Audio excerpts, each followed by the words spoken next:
A smug laugh pierced the air as Grayson sneered, "Get these vagrants out of here. This land deserves better than them." Little did he know, the towering figure stepping out of the SUV wasn't just any man. As Shaquille O'Neal's unmistakable frame emerged, the entire block seemed to hold its breath.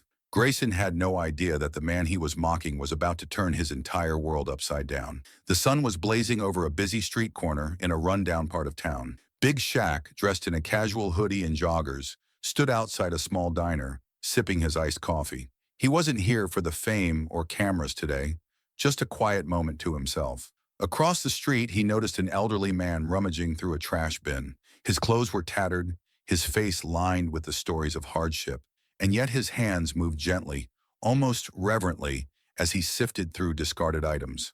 Shaq's brow furrowed. He hated seeing people like this, forgotten by the world. Without a second thought, he crossed the street, his towering frame catching the attention of a few passers-by.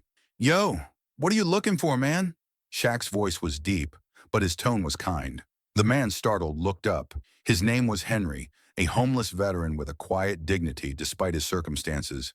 "Just anything useful?" he replied, his voice gravelly. Shaq handed Henry a $50 bill. "Here, man, grab yourself something to eat," he said. Henry hesitated but eventually took the money, his eyes watering. "Thank you," he whispered, his words carrying a weight of gratitude. Shaq nodded and started walking away, but something stopped him. Henry didn't seem like someone who begged for a living. He seemed like someone who'd lost everything, but still held on to his pride. Across the street, a sleek black car pulled up. Out stepped a man in a designer suit, Grayson Miller, a local developer with a reputation as ruthless as it was corrupt. He was known for buying up land and driving people out of their homes to make way for high-end condos. Grayson's sharp eyes scanned the street and landed on Henry. His lip curled in disgust. "What's this trash doing here?" Grayson sneered, loud enough for everyone to hear. A few of his cronies chuckled behind him. Henry froze, clutching the money Shaq had given him. Shaq stopped in his tracks, his jaw tightening. "Excuse me?" Shaq said, his deep voice cutting through the tension. Grayson turned, raising an eyebrow. "Oh, just making an observation," he said, his voice dripping with arrogance. "People like him shouldn't be here. Bad for the neighborhood." Shaq stepped closer, towering over Grayson, but kept his composure. "People like him?" he asked, his tone low and dangerous. Grayson smirked. "You know what I mean. If he had any ambition, he wouldn't be digging through garbage." The words hit Shaq like a slap, but instead of reacting, he turned to Henry. "You okay, man?" he asked. Henry nodded, though his shoulders sagged with shame. Shaq glanced back at Grayson, his mind racing. This wasn't just about Henry. This was about people like Grayson, who thought they could bully their way through life. As Grayson walked off, Shaq made a silent promise to himself. This wasn't over. Not by a long shot. The very next day, a bright banner flapped in the wind above the construction site. "Future home of Riverside Heights luxury condominiums." The bold letters towered over the small, makeshift shelters dotted across the empty lot. Shaq, driving past, noticed a cluster of construction equipment already parked at the site. His jaw clenched as he saw Grayson standing proudly, gesturing toward the land as if it were already his playground. At a press conference later that day, Grayson's voice boomed with unapologetic arrogance. "We're cleaning up this area," he said, a smug smile spreading across his face. "This city deserves better than, well, you can see what's here now." His gaze swept over the homeless residents watching from the sidelines. Some of them flinched under his piercing glare. Others, like Henry, stared back defiantly. From his seat at the back, Shaq fumed. He couldn't believe what he was hearing. Grayson openly mocked the people who had nowhere else to go, showing no remorse for uprooting lives. "They don't belong here," Grayson said coldly, before ending his speech. The reporters scribbled down every word while Grayson posed for photos. Shaq didn't waste time. After the conference, he met with Henry in a small corner diner. The veteran's weathered hands trembled as he gripped his coffee cup. "He doesn't see us as people," Henry said, his voice shaky but filled with quiet determination. "He thinks we're trash he can sweep away." Shaq's fist clenched under the table. "Not on my watch," he muttered. Over the next few days, Shaq began piecing together the full scope of Grayson's operation. Late nights spent combing through articles and public records revealed a chilling truth. Grayson had been greasing the palms of city officials to fast-track permits and skirt zoning laws. He was using his wealth and influence to bulldoze not just land, but entire lives. Shaq decided it was time to confront him directly. At a public city council meeting, Shaq walked in with the same quiet confidence that made him a basketball legend. Grayson noticed him immediately, his smirk widening. When Shaq stood to speak, the room fell silent. "You can't just erase people because they don't fit your vision," Shaq said, his deep voice echoing in the chamber. "This lot isn't just dirt and rubble. It's home to people who've already lost too much." Grayson leaned back in his chair, the epitome of arrogance. "Stick to basketball," he said, laughing. The crowd gasped, and Shaq felt the sting of the insult, but he stood tall. "You're going to regret saying that," Shaq said calmly, turning to leave. Outside the meeting, Shaq's resolve only deepened. He began reaching out to shelters, activists, and community leaders. Henry became his trusted ally, rallying others in the homeless community to share their stories. A sense of solidarity began to grow among them, and soon people from across the city were taking notice. Shaq knew this wasn't just a fight for land, it was a fight for dignity, for fairness, and for the people Grayson had written off as invisible. The battle lines were drawn. Shaq sat at his kitchen table, surrounded by papers, his laptop open to city zoning laws. The once dim light in his eyes now burned with determination. Across the table sat Maya, a brilliant social justice lawyer, tapping her pen thoughtfully against a notepad. Jordan, Shaq's business manager and closest confidant, leaned back in his chair, arms crossed. "Grayson thinks he's untouchable," Jordan said, shaking his head. "But he's made mistakes. We just need to find them." Maya nodded, her sharp eyes scanning a map of the lot. "The land was designated for public use," she explained. "Unless it was legally rezoned, Grayson can't build his luxury condos. If we can prove that he's violating zoning laws, we can freeze construction." Shaq leaned forward, a glimmer of hope breaking through the tension. "How do we prove it?" he asked. Maya smiled. "Leave that to me." Meanwhile, Shaq knew that the battle wasn't just legal, it was also about public opinion. "We need people to care," he said, glancing at Henry, who had joined the meeting. Henry sat quietly, his shoulders hunched. "I'm not good at speeches," he mumbled. Shaq shook his head. "You don't need to give a speech. Just tell your story. People need to see the person Grayson is trying to erase." The next day, Maya helped Henry film a short video in front of the lot. Henry stood nervously, clutching a photograph of himself in uniform from his days in the army. "This was me," he began, his voice trembling. "I served my country, but when I came home, I lost everything. Now this lot is all I have left. Grayson wants to take even that away." His voice cracked, but Maya smiled encouragingly from behind the camera. Henry took a deep breath and continued. "We're not invisible. We're people. We deserve to be treated with dignity." Shaq posted the video on his social media accounts, writing, "This isn't just a fight for land, it's a fight for humanity. Let's show Grayson what community looks like." The video went viral within hours, garnering millions of views and sparking hashtags like #Justice for Henry and #Shaq against greed. Donations started pouring in from fans, fellow athletes, and everyday people. Shaq launched a crowdfunding campaign, promising to use every dollar to save the lot and turn it into something that served the community. "We're going to buy that land," he told Maya and Jordan, a determined grin spreading across his face. But Grayson wasn't going down without a fight. He hired a high-profile PR firm to spin the narrative. Suddenly, headlines appeared accusing Shaq of stirring up trouble and blaming Henry for his homelessness. "It's classic distraction tactics," Maya said, scrolling through the articles. "They're trying to paint you as the villain." Shaq didn't flinch. Instead, he doubled down, organizing a press conference in front of the lot. A crowd of supporters gathered, holding signs that read, "People over profit," and "Homes, not condos." Shaq stepped up to the podium, his deep voice cutting through the noise. "This isn't about me," he began, gesturing to the crowd. "This is about every person who's been told they don't matter. Grayson wants to build walls. We want to build bridges, and we're not backing down." The crowd erupted in cheers, their energy fueling Shaq's resolve.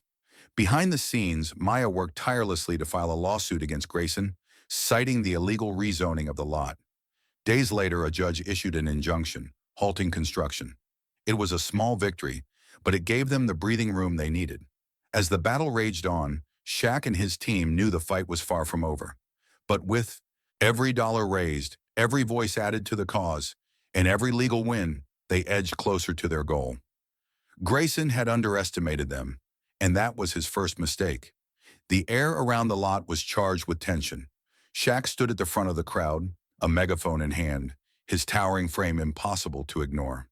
Behind him, dozens of protesters carried signs that read, "People over profit, and we belong here." The media had descended on the scene, their cameras capturing every chant, every face, and every moment of defiance. This wasn't just a protest, it was a standoff between greed and humanity. Grayson, watching from his sleek office across town, slammed his fist on his desk. "Who does he think he is?" he spat, glaring at the TV screen. His assistant hovered nearby, nervously holding a tablet with the latest news. "The coverage isn't in our favor, sir," she said hesitantly. Grayson sneered, his face twisting with anger. "Then we'll change the narrative. Call security. We're shutting this circus down." Minutes later, black SUVs pulled up to the lot. Private security guards in dark uniforms filed out, their presence designed to intimidate. One of them approached Shaq. "You need to clear this area. You're trespassing," the guard said coldly. Shaq didn't move. "This is public land," he replied, his voice steady but firm. The guard stepped closer, his hand resting on his holster. The crowd grew silent, their fear palpable. Maya stepped forward, holding up a court order. "There's an injunction in place. Any attempt to remove us is a violation of the law," she said, her tone unwavering. The guard hesitated, glancing back at his team. Shaq took the moment to address the crowd. "This isn't just about a lot," he said, his deep voice resonating. "This is about standing up for what's right, even when it's hard. Are we backing down?" The crowd roared, their chants echoing down the street. "No justice! No peace!" they shouted, their voices growing louder with each repetition. The guard stepped back, unwilling to escalate further under the watchful eyes of the cameras. Grayson wasn't done. Later that evening, as the protesters began to disperse, Shaq returned to his car, only to find it missing. "They towed it," Jordan said, frustration etched on his face. Shaq sighed, his hands resting on his hips. "Let them play their games. We're not stopping." The next day, Shaq held a press conference in front of the lot. Reporters crowded around as he unveiled his vision, a community center that would provide housing for the homeless, job training programs, and recreational facilities for local families. "This isn't just a dream," Shaq said, holding up the blueprints. "This is a promise." The announcement sent shockwaves through the city. Donations poured in, and messages of support flooded social media. But Grayson wasn't about to let Shaq win so easily. He held his own press conference, flanked by polished PR representatives. "This project is about progress," he claimed, his smile tight and insincere. "We can't let a basketball player with no experience derail our city's growth." Maya smirked as she watched the broadcast from her laptop. "He's panicking," she said, turning to Shaq. "The more desperate he gets, the more mistakes he'll make." That prediction came true days later when Grayson showed up at the lot in person. Furious at the continued protests, he stormed into the crowd, shouting at the protesters to leave. "You're all wasting your time," he bellowed. "Nothing you do will change anything." His face was red, his composure unraveling. What Grayson didn't realize was that someone was recording him. A teenager in the crowd captured his tirade on video, his phone steady as Grayson ranted about worthless people and stupid causes. The footage was uploaded to social media within minutes, and it didn't take long for it to go viral. By the time Grayson returned to his office, his phone was buzzing incessantly. The video had been shared thousands of times with headlines like "Billionaire Meltdown" and "Grayson Exposed," dominating the news. His PR team scrambled to contain the damage, but the court of public opinion had already turned against him. As the tide shifted in Shaq's favor, he felt a renewed sense of purpose. The protesters grew in number, the donations increased, and the media attention intensified. Grayson had underestimated them, and now he was paying the price. Standing in front of the lot one evening, Shaq looked out at the crowd. The faces of people from all walks of life stared back at him, their hope and determination shining brightly. "We're going to win this," Shaq said to Maya, his voice filled with quiet confidence. She nodded, her eyes fixed on the horizon. "We already are." The air crackled with tension as protesters gathered once again at the lot, their resolve stronger than ever. Shaq stood at the center, his presence commanding yet approachable. He had become more than just a public see figure. He was a symbol of hope for the community. Despite the setbacks and Grayson's relentless attacks, the movement had grown into something much bigger than anyone expected. But it was Grayson who was crumbling. That morning, he had called an emergency meeting with his team. His face was pale, his eyes frantic. "Fix this," he barked, slamming his fist on the conference table. His PR manager shifted uncomfortably. "Sir, the footage of your outburst, it's everywhere. Even our allies are distancing themselves." Grayson's scowl deepened, and he muttered, "They'll regret crossing me." The tide turned decisively that afternoon. A local news station aired a special report revealing Grayson's unethical tactics. They detailed his bribes to city officials, his attempts to intimidate protesters, and his discriminatory remarks caught on camera. The piece included testimonials from former employees who described a toxic work culture rooted in arrogance and greed. Grayson's name, once synonymous with power, had become a cautionary tale. At the same time, Shaq's movement was gaining traction in ways no one anticipated. Henry, the homeless man who had been overlooked and dismissed for so long, had become the heart of the campaign. With Shaq's encouragement, he spoke at a local rally. His voice trembled at first, but as he shared his story, the crowd fell silent, hanging on to every word. "I've spent years being invisible," Henry said, his voice breaking. "But this man, Shaquille O'Neal, saw me. Not as a problem to be solved, but as a person worth fighting for." Tears glistened in the eyes of those listening. By the end of his speech, the crowd erupted in applause. The video of Henry's testimony spread like wildfire, humanizing the cause and galvanizing even more supporters. In response, Shaq held another press conference, this time unveiling a detailed vision for the community center. Behind him stood blueprints showcasing housing units, a gym, classrooms for vocational training, and a garden for community gatherings. "This isn't just a building," Shaq told the crowd. "It's a second chance for people like Henry. It's proof that everyone deserves dignity and opportunity." As the media praised Shaq's initiative, Grayson's unraveling continued.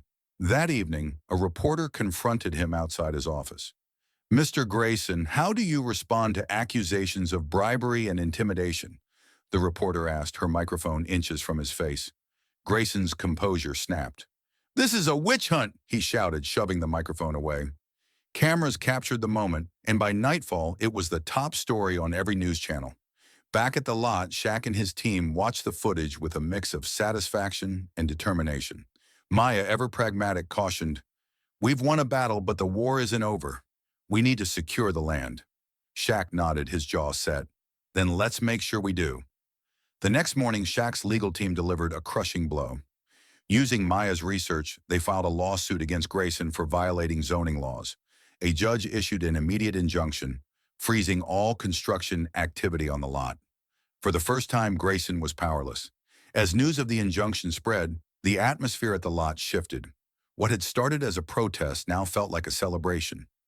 Local business owners joined the movement, pledging funds and resources to support Shaq's vision. Volunteers arrived with food, water, and supplies for the protesters. Even celebrities began sharing their support online, amplifying the cause. Grayson, now cornered, made one last desperate move. He held a press conference flanked by lawyers and accused Shaq of using his fame to manipulate the system. But the damage was already done. The public saw through his facade, and his words only fueled the movement against him. That evening, Shaq stood on a makeshift stage at the lot, surrounded by the people he was fighting for. "We're not just building a center," he said, his voice steady but impassioned. "We're building a future where no one gets left behind." The crowd roared, their chants echoing into the night. Grayson's empire was crumbling, but Shaq's vision was just beginning to rise. The day of the auction arrived, and the tension was palpable.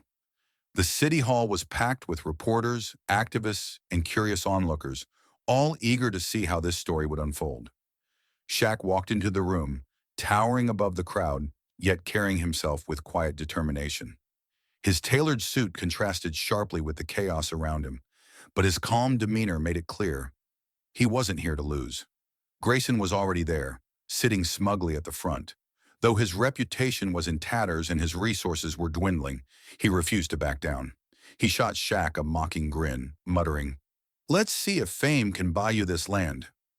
Shaq ignored him, instead focusing on the people who had come to support him.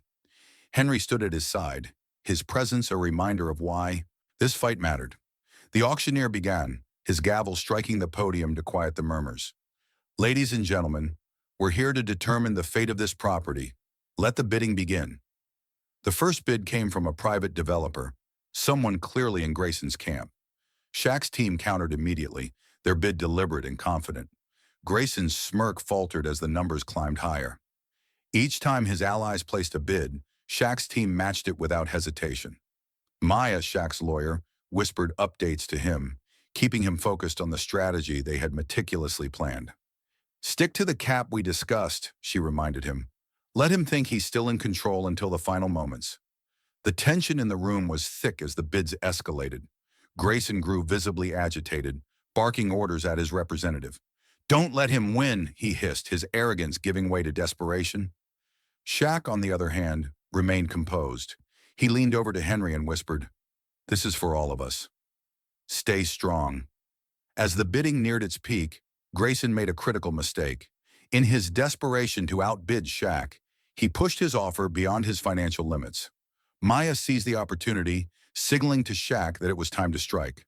With a nod, Shaq placed the final bid, a number so precise and calculated that it left Grayson's team speechless. The room fell silent as the auctioneer paused, his gavel raised. Going once, going twice. Sold. The gavel came down with a resounding crack. The lot now belonged to Shaq and his team. A wave of cheers erupted from the crowd.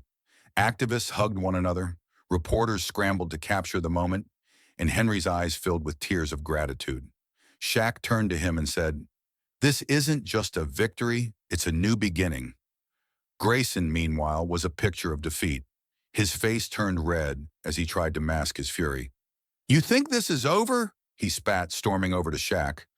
"You don't know what you're getting yourself into." Shaq met his glare with unshakable confidence. "What I know," he replied, his voice steady, "is that this land will finally be used for something good, and there's nothing you can do to stop it." The media swarmed Shaq as he left the building, their questions blending into a chaotic symphony. "How do you feel about the win, Mr. O'Neal?" one reporter shouted. Shaq paused, turning to face the cameras. "This isn't just about me. It's about creating opportunities for people who've been overlooked for too long. Today we showed that when we stand together, we can make real change." Outside, a celebration had already begun. Community members gathered with signs that read, "Victory for all," and "Hope lives here." Food trucks lined the streets and music filled the air. Shaq and Henry joined the crowd, shaking hands and thanking everyone who had supported their cause. Grayson, meanwhile, slinked away unnoticed. His empire was officially crumbling, and he knew there was no salvaging his reputation. Within days, his company filed for bankruptcy, and he stepped down as CEO, his name forever associated with failure and corruption. The victory wasn't just a personal triumph for Shaq, it was a statement to the world. The headlines the next morning declared, "Shaq secures land for community center, defeats corrupt developer." Social media buzzed with praise, with hashtags like #Shaq's Haven and #Justice Served trending nationwide. As the night wound down, Shaq stood on the now empty lot, envisioning the community center that would soon rise. He turned to Henry, who was watching the stars with a quiet smile. "We did it," Shaq said. Henry nodded, his voice full of emotion. "No, you did it. You gave us hope." The lot, once a symbol of greed and despair, was now destined to become a beacon of hope and opportunity. And Shaq wasn't finished yet. This was only the beginning. The transformation of the vacant lot began with a vision of hope, community, and second chances. Shaq stood on the barren land as the morning sun broke through the clouds, its warm rays casting a golden hue over the space. He could already picture it, a vibrant community center filled with life, laughter, and opportunity. But there was no time to waste. The work needed to start now. Shaq's first move was to bring the community into the process. He organized a town hall meeting at a local church, inviting neighbors, activists, and anyone who wanted to be part of the change. The turnout was overwhelming. The room was packed with people of all ages, from children clutching their parents' hands to elders eager to share their wisdom. Shaq stood at the front, his towering presence commanding attention, but his voice was gentle and inclusive. "This isn't just my project," he began. "This is our project. This center will belong to all of us, and I want your ideas, your dreams, and your voices to shape it." The room buzzed with excitement as hands shot up. A single mother suggested childcare programs to help working parents. A teenager proposed a technology lab to teach coding and graphic design. An older man spoke passionately about the need for job training programs for the homeless. Shaq listened intently, nodding and jotting down notes. By the end of the night, he had a notebook full of ideas and a community full of hope. Construction started the following week. Bulldozers moved across the lot, clearing debris and leveling the ground. Shaq insisted on hiring local contractors and giving jobs to homeless individuals eager for a fresh start. Among them was Henry, who was put in charge of managing the team. It was a role he took on with pride, his once weary shoulders now squared with purpose. Day by day, the center began to take shape. The skeletal frame of the building rose, soon to be filled with classrooms, a gym, and a rooftop garden. Shaq made it a point to visit the site daily, shaking hands with workers and sharing words of encouragement.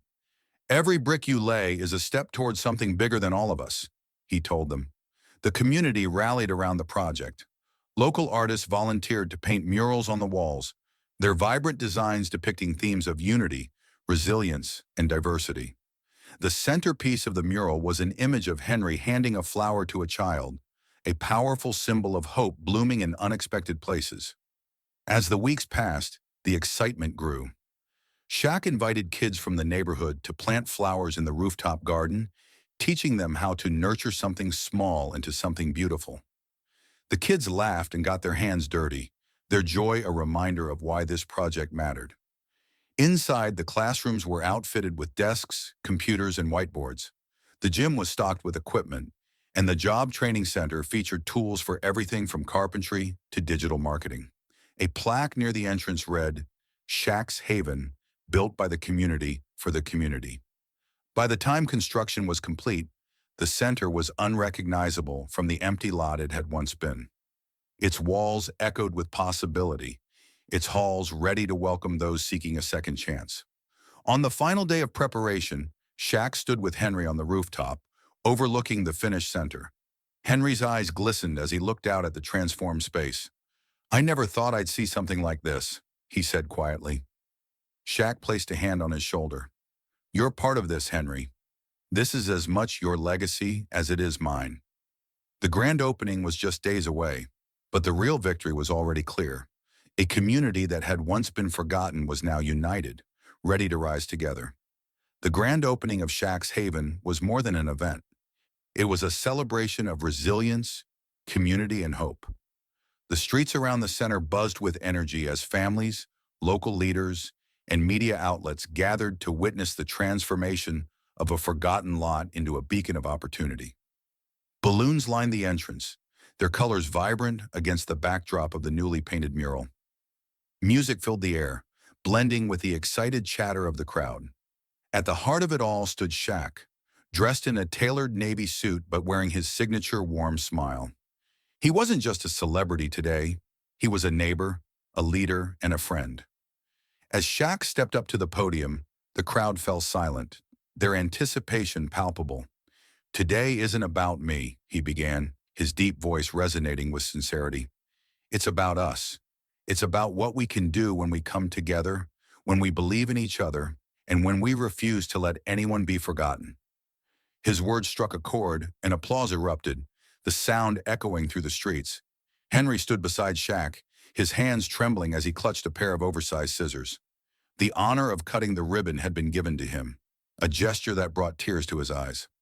"I never thought I'd have a home again, let alone a purpose," Henry said, his voice breaking. "This center isn't just a building, it's proof that second chances are real." The ribbon fell, and the doors to Shaq's Haven opened for the first time. Inside, visitors marveled at the spaces that had been designed with care and intention. The classrooms gleamed with state-of-the-art equipment, the gym pulsed with energy, and the rooftop garden radiated tranquility. Children raced through the halls, their laughter filling the air, while adults explored the job training center with curiosity and hope. The media couldn't get enough of the story. Reporters captured every detail, from the mural on the wall to the heartfelt moments shared by the community. Headlines the next day read, "Shaq's Haven, a dream realized," and "From vacant lot to lifeline for the homeless." The project's impact rippled far beyond the neighborhood, inspiring similar initiatives in other cities. Celebrities and athletes reached out to Shaq, pledging their support and resources to replicate the model. But Shaq remained humble, emphasizing that the true credit belonged to the community.